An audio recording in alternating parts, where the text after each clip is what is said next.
Ayan, so explain ko lang to. Bali, ito yung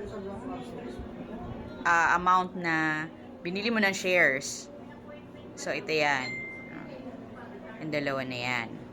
Tapos, ang presyo nung shares nung pumasok to, nasa 0.78. Ito naman, nasa 0.73. So, ito ngayon, yan na yung number of shares na nabili. So, titingnan mo, mas marami kang mabibili dito dahil mas mababa siya. Pero dahil ito yung amount natin, mas mababa. So, ito lang siya. So, in total, ito na yung number of shares mo.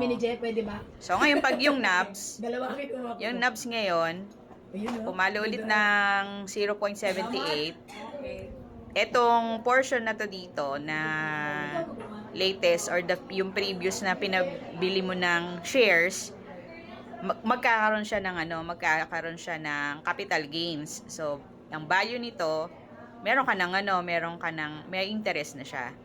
So, ganun siya nag-work. Yan yung pwede nating explain dun sa ating mga kasama dyan.